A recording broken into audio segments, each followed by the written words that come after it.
रामकृष्ण हरी। सार्थ श्री ज्ञानेश्वरी अध्याय 2 ओवी क्रमांक 111 ते 122। एथ नेनावया हेची कारण जे इंद्रिया आधीनपण तीही आकळी जे अंतःकरण म्हणूनी भ्रमे। इंद्रिये विषय सेविती तेथ हर्ष शोकू उपजती ते अंतर आपलविती संगे येणे। जया विषयांच्या ठाई एकनिष्ठता कही नाही तेथ दुःख आणि काही सुखही दिसे। देखे शब्दाची व्याप्ती निंदा आणि स्तुती तेथ द्वेषा देश उपजती श्रवणद्वारे। मृदू आणि कठीण हे स्पर्शाचे दोन्ही गुण जे वपुचेनी संगे कारण संतोष खेदा। भ्यासुर आणि सुरेख हे रूपांचे स्वरूप देख जे उपजवी सुख दुःख नेत्रद्वारे। सुगंधू आणि दुर्गंधू हा परिमळाचा भेदू जो घ्राण संगे विषादू तोषू देता। तैसाची द्विविध रसू उपजवी प्रीती त्रासू म्हणून हा अपभ्रंशू विषय संगू।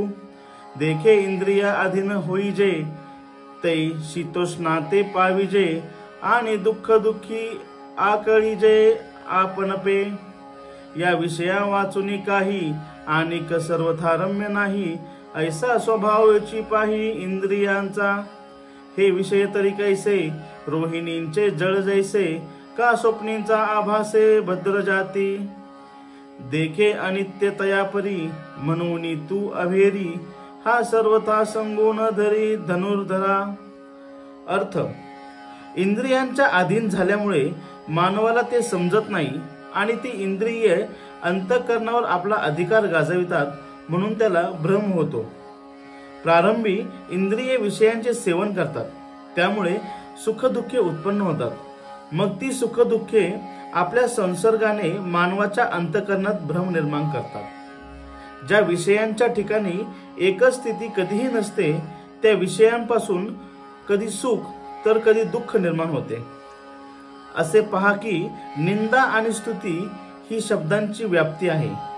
कानाने निंदा ऐकली तर द्वेष निर्माण होतो आणि स्तुती ऐकली तर संतोष निर्माण होतो।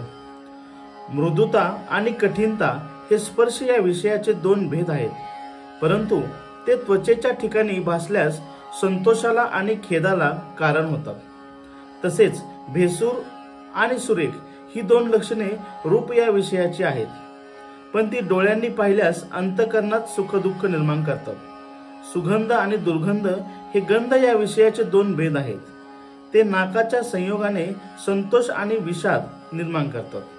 त्याचप्रमाणे रस हा दोन प्रकारचा असतो, एकातून त्रास आणि एकातून प्रीती निर्माण होते। विषयांची संगती ही मानवाला अधोगतीस घेऊन जाते। असे पहा की माणूस ज्या वेळी इंद्रियांच्या अधीन होतो त्यावेळी त्याला शीतोष्णादी द्वंद्वे प्राप्त होतात, त्यामुळे तो सुखदुःखांच्या चक्रात सापडतो। या विषयांशिवाय जगात दुसरे काहीच उत्तम नाही असा हा इंद्रियांचा स्वभाव आहे।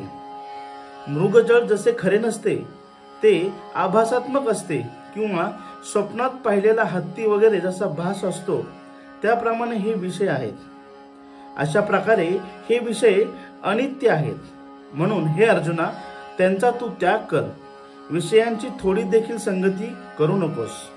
रामकृष्ण हरी।